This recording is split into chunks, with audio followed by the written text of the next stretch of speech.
Hello, and welcome to PSYWAR, a weekly podcast of the 8th Psychological Operations Group, Airborne, where we give people an inside look at the Psychological Operations Regiment.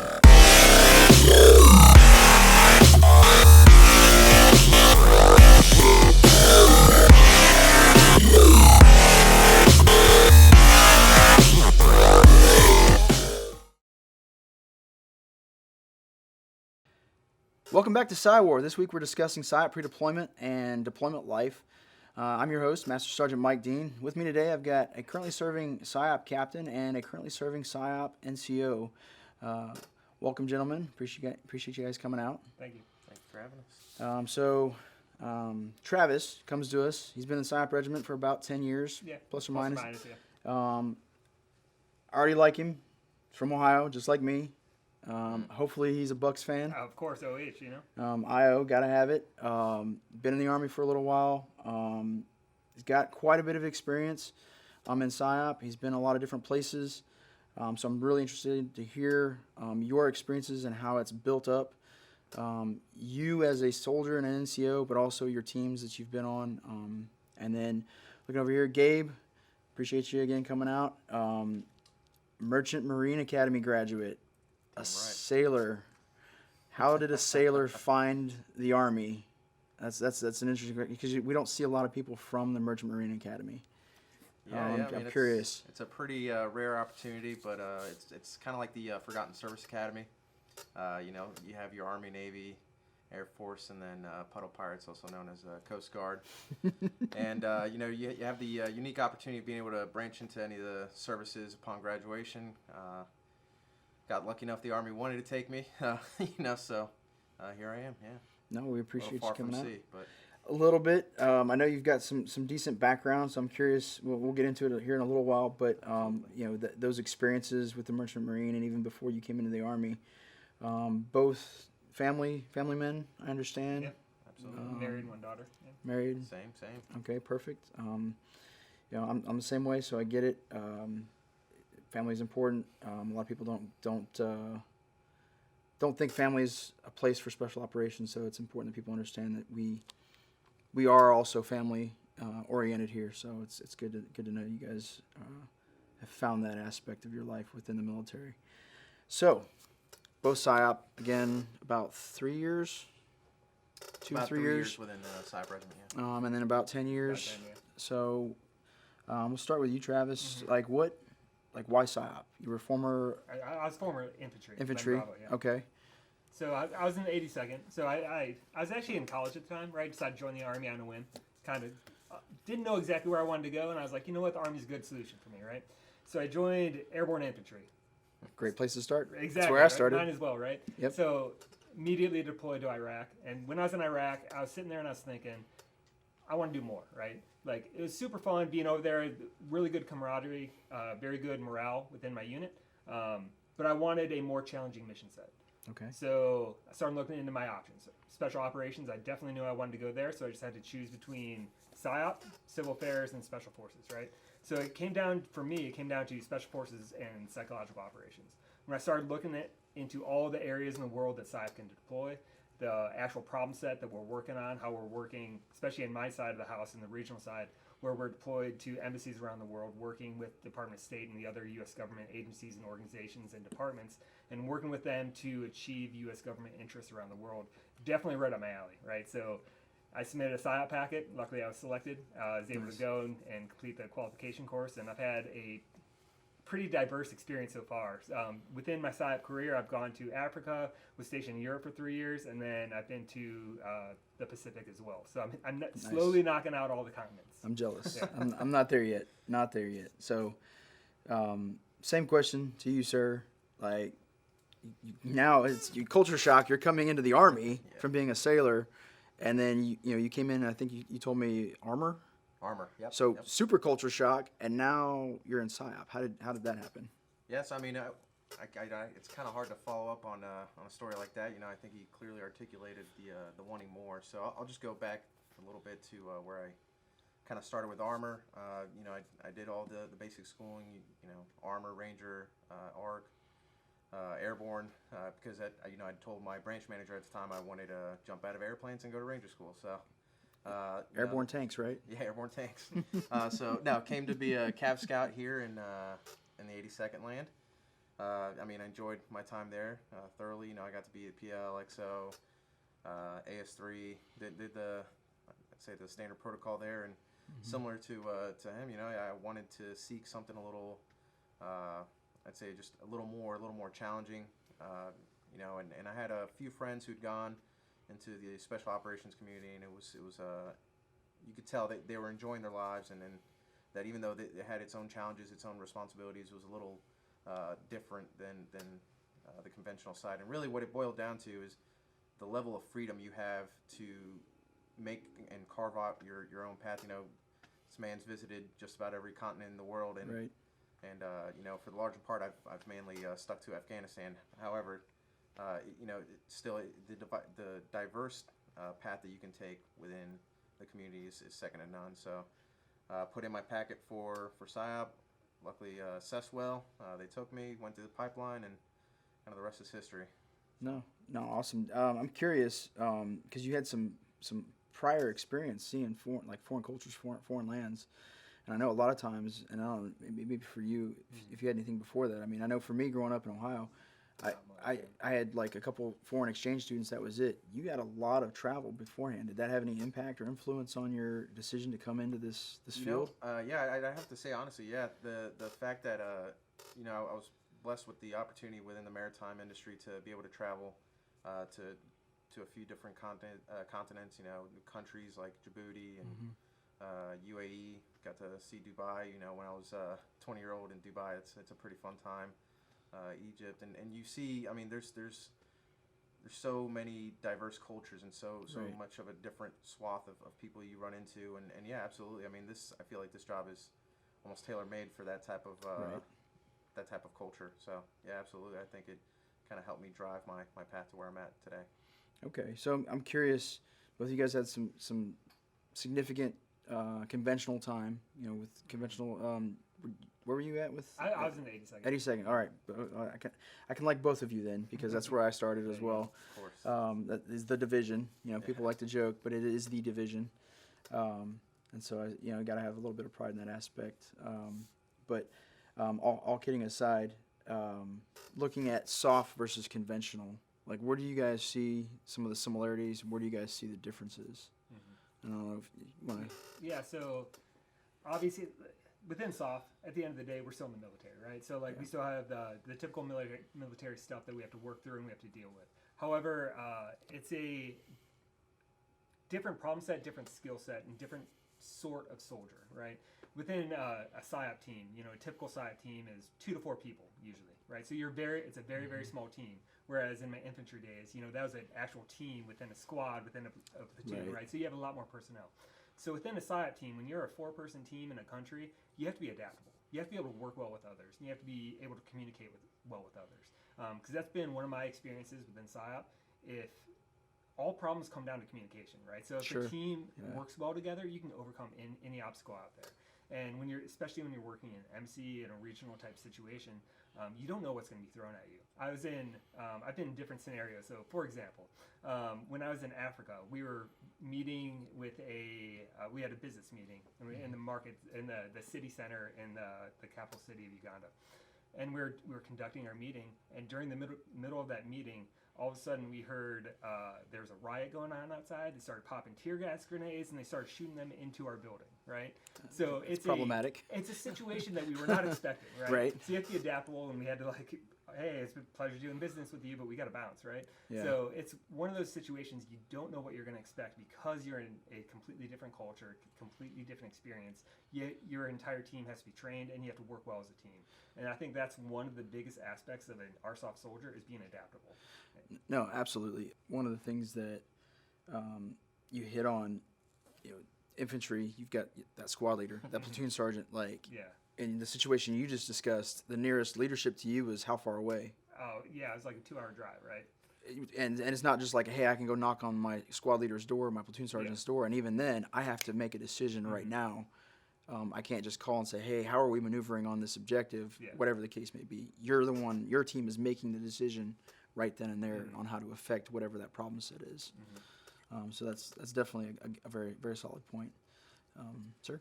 Yeah, so to kind of add to that, I mean, he nailed it on the head when you talk about having, you have to do your standard Army 350-1, AR 670-1.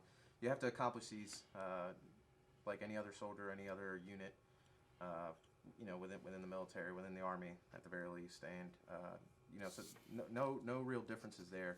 I'd say on top of the adaptability, it's kind of, you have to, one, as a even down to the detachment, so the captain or sergeant first class or master sergeant has to look at a problem set and be able to take an operational priority for a joint task force commander or for a SOTA at whatever level you're working at that time, and really be able to digest what it is that they're trying to accomplish and how you can tie in information operations into that, which is, I mean, as a conventional captain, I would not be doing anything remotely close to that. I mean, granted, you have to, be able to regurgitate and kind of spit the commander's mission for your battalion commander and even for your, your brigade commander. But Right. But the difference is, your left and right limits are painted pretty bright yellow colors and telling you you're going to stay within these until I say so. Right. Within this community, you paint your own canvas and then you present it to someone, and that commander is going to more than likely believe that you are the subject matter expert, so they're going to go with your plan, which to me was astonishing, during deployment. And another thing is that you really have to have decision makers down to the lowest level, similar to what you were alluding at, is you're not next to your guys most of the time, even within a team. I was never co-located with my team, most with just about any of my guys. So it's the reliance that they know what they're doing. They're competent soldiers, and I mean, luckily within the Psyop community, we have pretty stellar, strong NCOs that actually are able to make their decisions on your own, brief back, say, hey, this is what we went with, and I mean, 99.9% of the time it was perfect. And I don't know if you'll agree with this, sir, but in my experience, when I was a junior soldier within the 82nd, it was very command directed stuff, right? As I moved into Psyop, as an E5 and got promoted up the ranks, as a leader within our regiment, we have to trust our soldiers and empower them to take the decision and utilize their skill set. What I believe more so than in the conventional Army. So, for example, as the leader of a team, if a person on my team is best suited for a job, they're doing that job. I don't care Right. if it's if they're doing the KLE with if they have rapport with that person, they're going to go and meet with that person. They're going to, because it's going to best suit our mission, right? So as a leader, you have to look at the skill set of your people. I think more so than in the conventional side, and apply those to the max benefit. Right. No, you see a lot of, and the term I've heard quite often is SOF, Special Operations Forces. Whether you're in a Special Operations Task Force like SOTF, like you were talking about, or anywhere else, interagency and embassy, preparing for those key leader engagements, your KLEs. SOF a lot of times is bottom up driven, whereas your conventional side is typically top down directed, and we have the ability to kind of flex and do both. But for a majority of it is that team on the ground, that ground force commander, so to speak, as the OIC, the officer in charge of that detachment or team, that senior NCO that's right behind or next to, or maybe you're not co-located, but being able to communicate. You mentioned at the beginning that communication aspect, to get the desired effects for whatever that mission is, and so it's. You're heavily reliant on those small units down to even that single individual, because even when you're separated like that, you were, maybe the lone survivor in whatever task force you were planning for, but then at the same time, your team members were the respective lone survivors over with their teams. Hey, boss, this is what we're working on. Do you have any, issues with that? No. All right, go forth and do great things. Yeah, and I think it honestly boils down to looking at the personalities that are getting selected, class after class. It's individuals who you leave in a room, they're gonna not only accomplish the task that you might have left them with, or that they knew they had to be accomplished. They're gonna seek how they can better their battle space and better their current living environment. So it's really the personality of a self-driven individual who wants to do well, who wants to be part of a good team. Yeah. And that desire and that pursuit for actually accomplishing a task and doing it well is, I think, what's kind of enabled that decentralized operation and that communication between team members when they're deployed forward. No, I definitely agree. So with all that said, I'm curious. So you guys have two very distinct experiences in the regiment, very tactically focused, very interagency, or sometimes we say regionally focused. So let's get into pre-mission training, PMT. Kind of what is that, with all the things that we just talked about, being adaptive, being able to be a self-starter, driven. What does that mean for you guys as leaders, being a detachment sergeant, being a detachment, NCOIC detachment commander? What does that mean in terms of preparation and actually getting after it to prepare for a mission? It's I'm not gonna lie, it's very challenging, right? Because when we get issued the orders like, hey, you're gonna deploy to this country in X amount of months, right? As the leadership, we have to sit back and we have to first do our research, understand the country, and understand the issues and challenges that we are going to experience out there, right?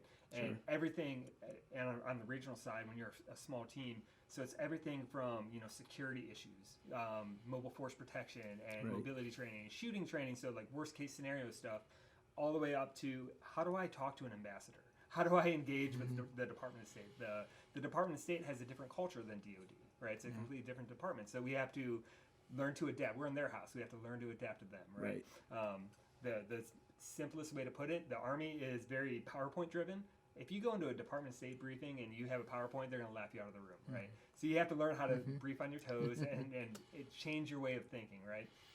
So it's the whole spectrum of operations that we have to plan for and prepare for. So because of that, each country that we go to is unique as well. So there's what we're doing in country X is going to be different than country Y, right? So it's really all those leadership decisions, all those planning decisions are given to the team deploying forward, and you actually develop and plan your PMT from the start.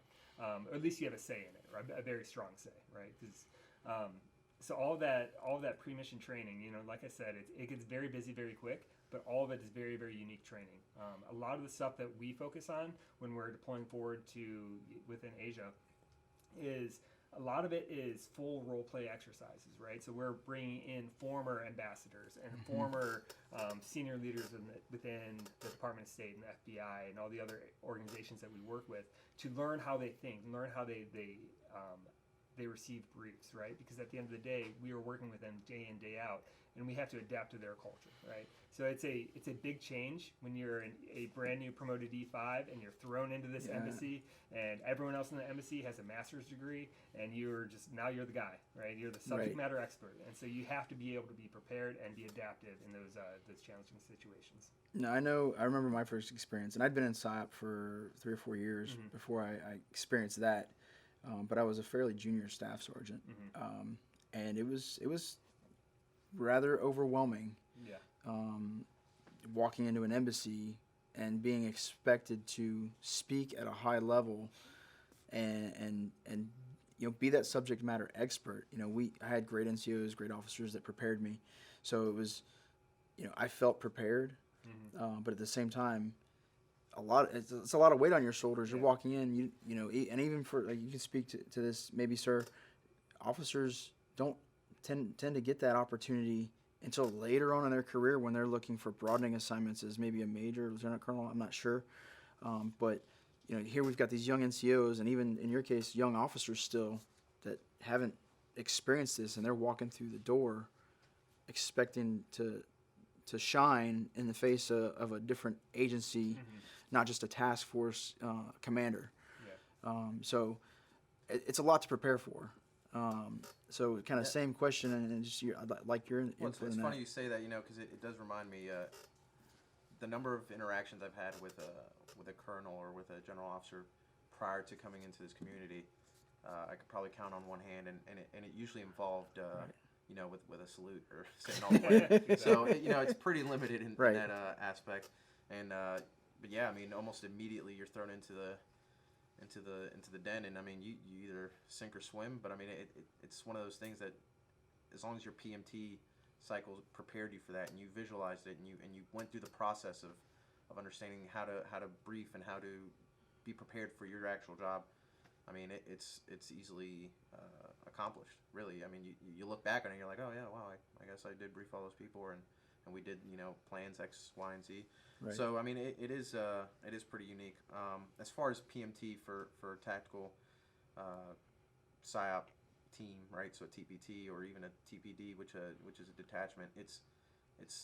You still look at the operational approach, right? And it's really falling on the NCOIC and the OIC to look at it from a much larger lens of, all right, what's the operational priorities that my Joint Task Force commander wants accomplished.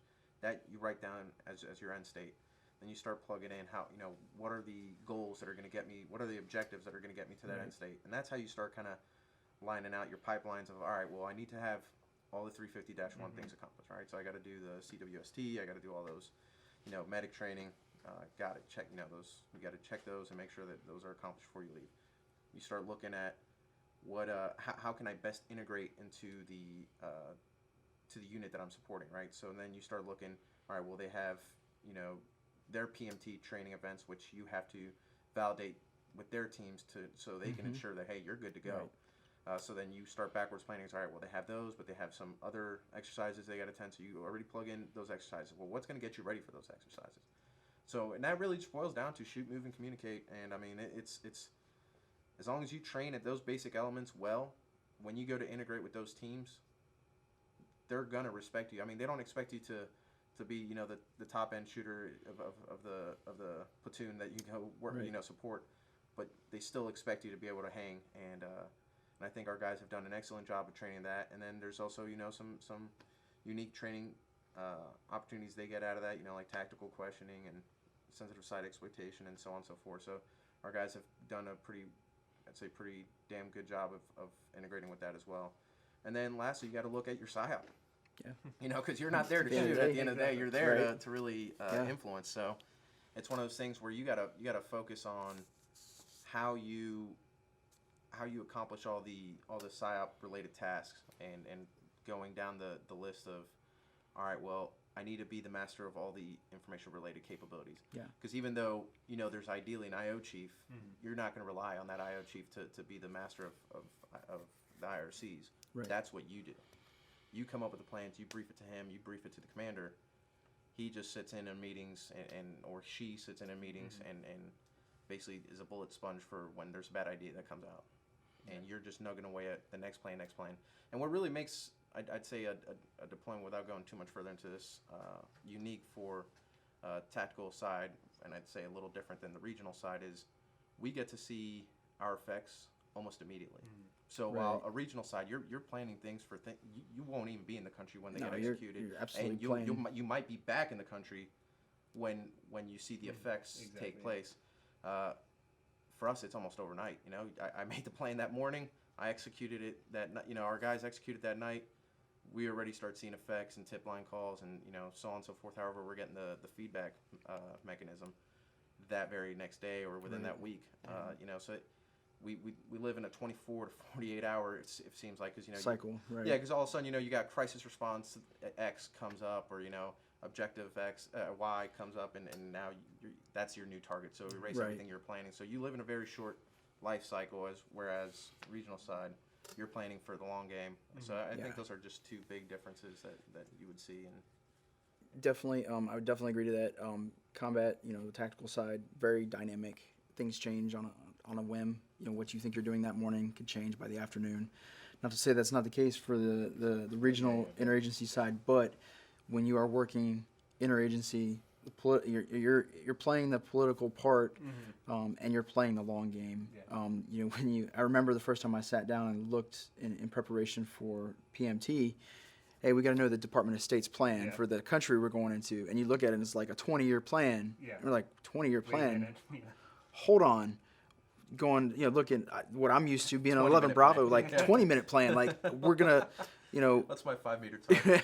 How do I get? And it definitely, you have to, again, adaptable. Yes. Being able to flex, because even in some places, I've talked to some of my peers and even some of my soldiers that have other experiences, being able to do both in the same mission set. Exactly. I've actually been very lucky in the mission sets that I've gotten. As a former infantry guy, I enjoy the tactical setting, right? And so all the regional settings that I've worked in, we have an embassy element, but we're, at least myself, I'm not permanently stationed in the embassy. I'm actually out in the field, usually with the team, or at least with the SOC forward, with, you know, people who are actually putting our plans into action. So I'm actually able to see both sides, right? It's not as quick as the tactical side that Right. you were talking about, but it's closer to. Like in one of my deployments, we were able to put something out and see effects in 30 days. And so, like, that's awesome, right? So yeah. I created something, and the X happened, right? Right. So it's very rewarding for me, my team, and myself, to see that to fruition. You know. No, absolutely. Awesome. All right, so we've talked a little bit about what got you here, what kind of the prep for deployments has been like. So I'm curious. Again, you guys have some vastly different deployment experiences, and so I definitely want to hear about what that's looked like, you know, and how that PMT prepared you for those deployments. So if you don't mind, go ahead. Yeah. So my first Psyop deployment, it was a 2-person team. I was a brand new E5 out of the schoolhouse. So I deployed with a senior NCO, and we went forward and we were supporting. We were in Uganda and we were supporting a SOC forward out there. Okay. And so we were working with the mission set. So our train up, for that one, it was a lot of cultural research because we were actually the first team into country. So a lot of culture, we didn't have a team to fall in on, right? So we were kind of setting things up from the start. So we did a lot of academic work on the front end. Right. We did a lot of security training and coordination with the partners that we'd be working with forward, right? So once we got in country, on the ground, very challenging, very fun mission set. That was the one that I referenced earlier where we created something and we saw the effects in 30 days. Right? Okay. So like it was a tactical / regional setting. We'd go up to MC once a week, but the rest of the time we were working with other special operations forces on the ground in the country. Like, so for me, it was actually fantastic. On Monday, I'd be riding in a helicopter doing a leaflet drop. Tuesday, I'm at a KLE in the middle of this small African town. On Wednesday, I'm flying back, and on Thursday, I'm going up to the embassy to meet with the ambassador. Right, so like I got a diverse as my first Psyop experience. It was very, very challenging. That's awesome. To throw a curveball into that, my OIC, he had to leave during the deployment for about 6 weeks, and during that 6-week span, I got to brief every level of general. As a brand new E5 out of the schoolhouse, right? So that kind of touches on the point that you were talking about, sir, is that you don't know when you're going to get these opportunities. Right. You don't know what's going to happen. You have to be adaptable, as I was referencing earlier. So it was a very robust first Psyop experience for me, and it kind of hooked me, right? And Yeah. for me, luckily, that mission set was going on for a couple of years, and I kept returning to that same country. And so that was another benefit because I was there for my first rotation. I was there for we did a year deployment at the time. Oh wow. I came home for a good amount of time, and I went back to that country. And I was able to, when I walked back into the embassy, I went up to the PAO, the public affairs officer, and he remembered me. I'm like, "Hey Dan, how's it going?" I still had that rapport and that relationship, and that allowed us to help our PMT process because I was already there and I could help guide. I had a little more rank at the time and help guide the next team going. And then also once I got on the ground, I already understood the mission set, and I was able to make that RIP process a lot shorter, right? Yeah, I already had an idea. I just had to update on the things that changed in the time that I was gone. So it was a very challenging but fun experience for the first, couple of years of my Psyop career. No, that's a little bit more detailed than what my first experience was. Mine was all tactically focused. Still similar in nature, being expected to brief and engage different individuals at different levels. Didn't get that experience, the general level or even ambassadorial level, until later when I was in E6. So that's it's rewarding to have that experience, and it's we tell a lot of our guys. I was an instructor for a while, and you tell the students in the schoolhouse, "Hey, get ready. You're going to be expected to do a lot really fast." And you never know when it's going to happen. Exactly. And it doesn't matter whether you're an officer or an NCO, you need to be ready. Absolutely. And that PMT, that prep, all of that going into that deployment is going to really be telltale in how well you prepared. And so I'm curious, sir. So, like, looking at your experience, you said Afghanistan. Looking at how you prepared your detachment and your soldiers and yourself going forward, like getting into Afghanistan, what did that look like? You know, how were you ready? What were your experiences? Yeah, so I mean, I guess part of the beast of working in such small man teams is, you know, when you deploy as a mass unit, and you typically in the conventional side, you go through your SRC, your plane will depart on this date or this date plus 5 days, and everything's very structured, and the answers are already written out for you. Within this community, it's completely different. You know, I flew Comair a month ahead of my guys who were coming in, just so I could make the RIP cycle complete with the guy I replaced, and that RIP cycle really turned into what was supposed to be a week into 36 hours because the plane was moving up because of bad weather. So it's one of those things that it's so vastly different. And then the team arrives there a month later. They do their RIP. They're in the chute, and within the actual deployment sphere itself, I was fortunate enough that the guy I replaced, had done a stellar job, and I basically just had to, just keep my head above water until I kind of got my footing there, and it is pretty daunting that you go from you arrive on a plane one day, the next day you're doing something, and that very next day you're briefing the Joint Task Force commander, and you're not only just briefing them on like what you did that day, or what you ate for lunch. No, you're telling him, hey, this is our strategy to go after this violent extremist organization, within information operations for the next upcoming months, or for the next upcoming weeks.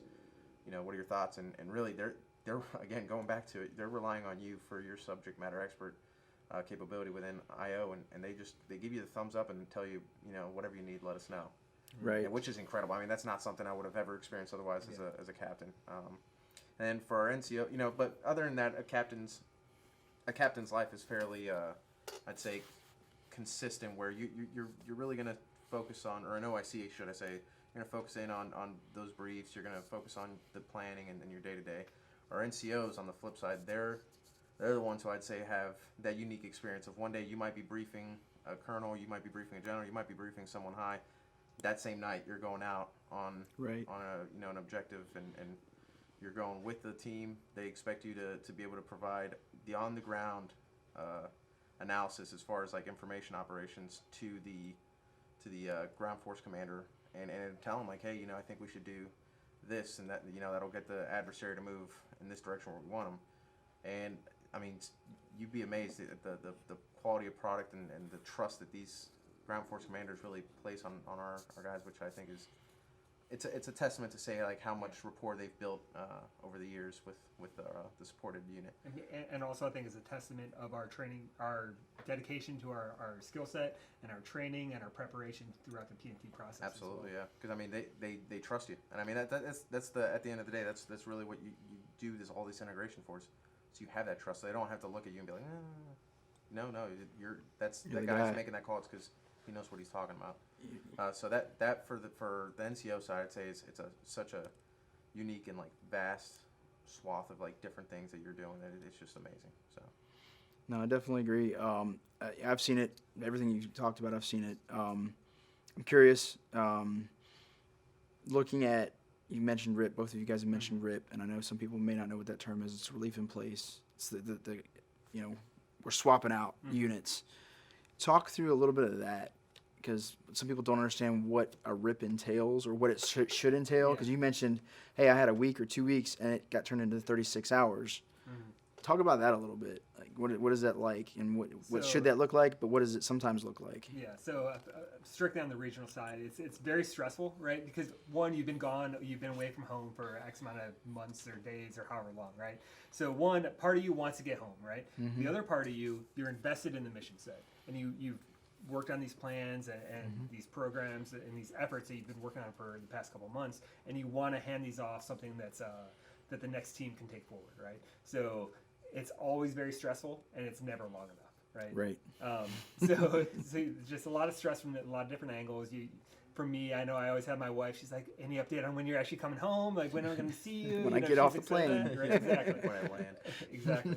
But at the same time, the new team that's coming in, they're like, "Oh, you talked about meeting this person. I really want to meet them. That you said that they'd be a good asset to meet, and they'd help out in this area that we're working on, right? Right. So you have to balance on the introductions as well as all of the efforts that you're working, all of the, let alone just the area where you live. You know, like, hey, this is these are the people that work in the hotel. Yeah, This the is grand tour of exactly. Here's your driver. your Here's vacation spot. exactly right. It's a really good restaurant. They get good Taco Tuesdays, you know. So like the important stuff during RIP, you know. So there's just a lot of stuff to cover, and it's always a short amount of time. Right. That's why it's so important that you have that communication leading up to the RIP, right? So like whenever I'm going to replace someone or a team's replacing me, I always try to reach out as early as possible. Like usually right when I get in country, I talk to the next team like, hey, here's my email, here's my phone number. Any questions you have, let me know. I'll Right. keep you involved in the process. Because on the regional side, a lot of our efforts are 2 years, 4 years, 6-year plans, efforts. So it's not just my team that's going to push it over the finish line. We're going to get it so far, and we're going to trust the rest of the regiment to push it over that finish line to reach those USG interests at the end. Right. So looking at it, that's a lot of the aspect of the outgoing team. I think what you were a little bit alluding towards was showing up and taking a handoff in that expecting a week and only getting 36 hours. Yeah, I mean it's a unique experience, and really what it boils down to is similar to what he just alluded to. There is you have, you got to meet and greet the faces you need to know. Yeah. The meet and greet the places you need to know, and then this is, hey, by the way, everything we've been doing, this is what you've got forecasted out to week X. And I mean, there like you said, there's never enough time, right? You could both spend their weeks, and there's still going to be something that was left out. But Sure. I think one of the important things is that invested interest that both parties have, right? So because the incoming guy wants to, so I kind of need to know what I'm getting into so I can do my job well and perform well, and show that we're competent.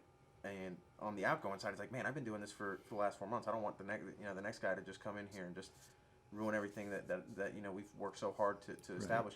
And really, that's why RIPS becomes so critical, right? Because you look at, especially for if you're the supporting element to whoever it is, if it's regional side to an ambassador, to a embassy, if it's on the tactical side to a joint task force commander, it becomes so critical because one bad app or one bad performance can just tarnish the name for years, right? So it's critical that those, even if it's 36 hours, 2 weeks, a month, a couple hours, that ability to get all the who, what, when, where, why, and how put out in a message coherently to that guy replacing you or you being the guy incoming, it's definitely an important factor that sometimes gets overlooked, and I mean it's something that should never.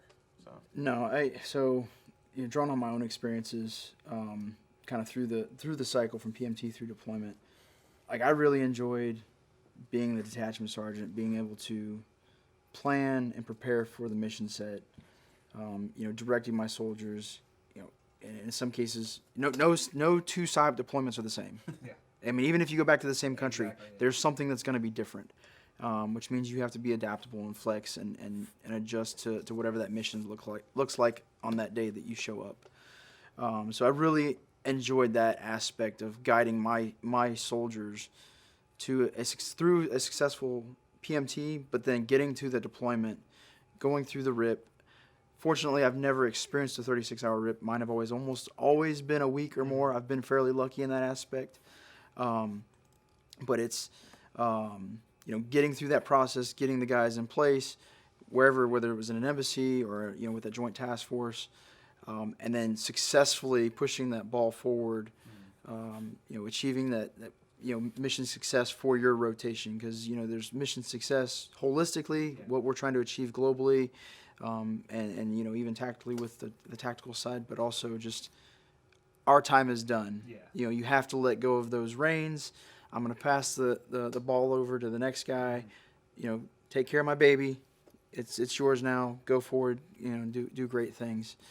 So having that individual mission success. That to me was very rewarding, going through that entire cycle as a leader, because you get to see, not only do you get to experience all the things you guys have talked about, but you get to see your teams and your soldiers grow along with you. Mm-hmm.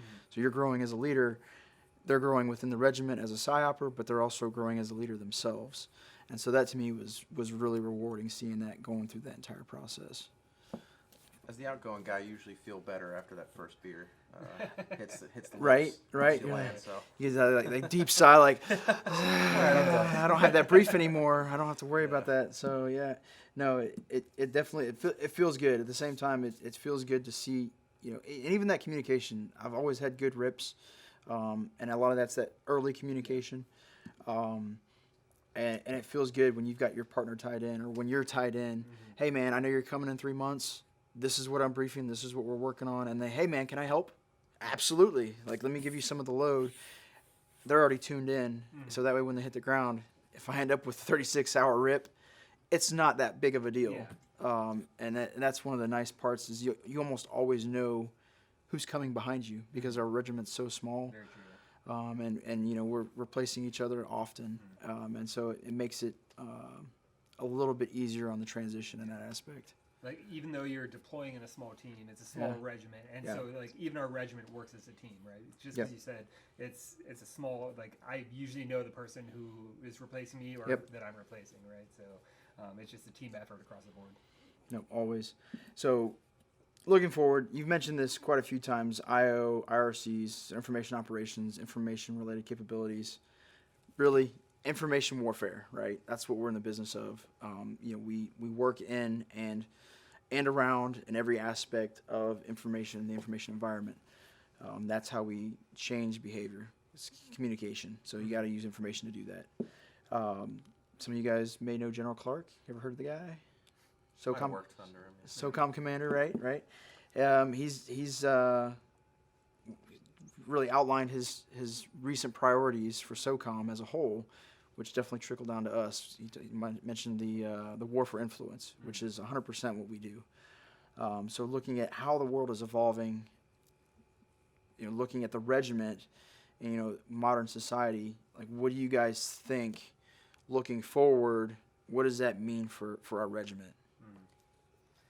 It's a challenging question to answer, right? Because everything is changing every single day, right? I mean, right now the current trend is, like online, the cyber realm, and that's definitely something that we should jump in on, and and we are, right? We're already working in that area.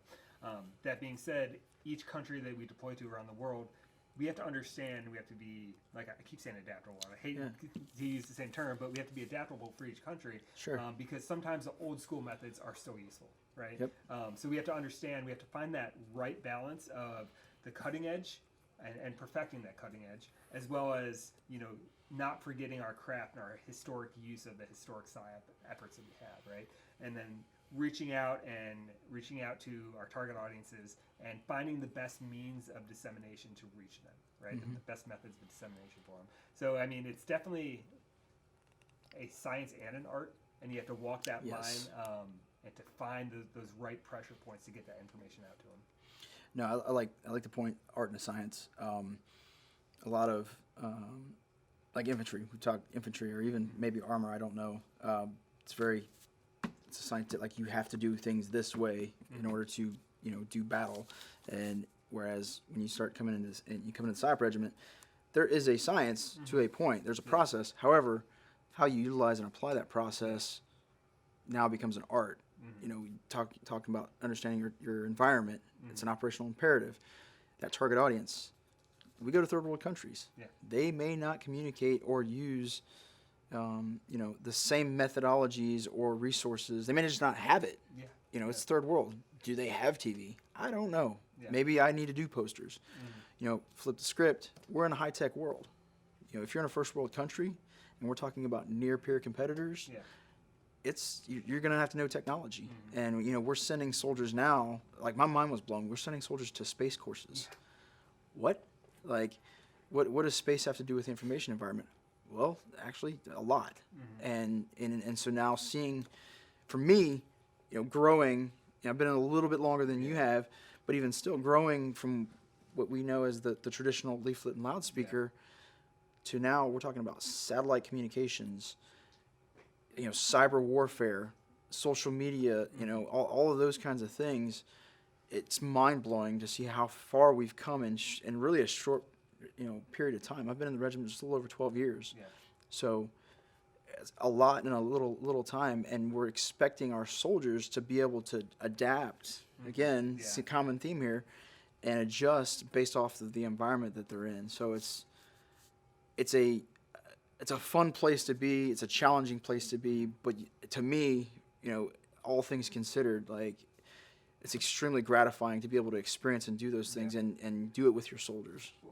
And to bring this back to the whole PMT process, which is why, as if you have a 4-person team, you have to kind of identify the members of your team and make sure that because there's so many different skill sets that we need to learn, you don't all want to go to the same school, right? You have to trust, hey, person A goes to this school, B goes to here, and that way your team covers as many schools as you can, and then you have as much breadth as possible. Cross-train where possible. Exactly. Right. So. No, I mean, Travis nailed it on the head with that. I mean, especially when you look at how it is a challenge, right? Identifying how do we stay relevant, or how do we move into the next domain, and how do we operate in such an evolving world. I challenge most people to actually be able to answer that question and give me an actual answer, because we don't know. That what happens today may not be the same tomorrow. Right. So it is challenging. However, maintaining those skill crafts that we had, being innovative and seeing what's coming forward, and being able to say, yes, cyber is going to be a thing for the foreseeable future, or space is going to be a thing for the foreseeable future, right. and acknowledging that that's just another IRC you have to put under your umbrella and understand. So that's I think, on the, if you're talking about technology, that's where I think we go. But also we got to look at, politically, we're looking at maybe taking a step back from the kind of the realm in which we've been in for the last 2 decades, which is war, to maybe having a smaller footprint. So how do we still accomplish effects into those countries beyond that? So I mean, it's I think that's where we need to be looking at, and how we can still achieve the same effects with a much smaller footprint.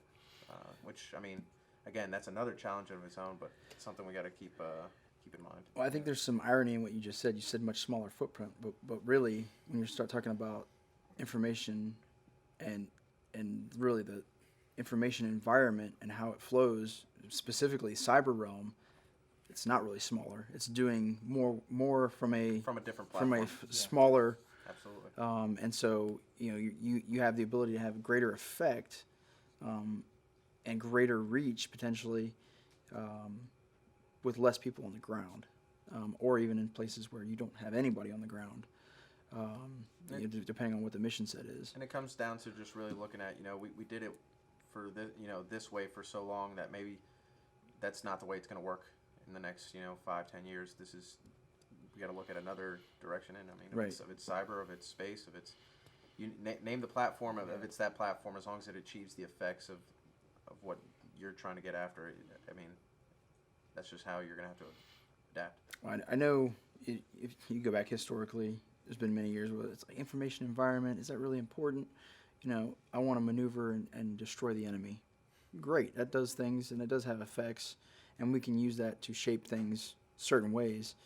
But when you can use information up front and manipulate the environment for that commander, and to where they maybe don't need to do that, that changes things a lot for that commander. It gives them a lot more options.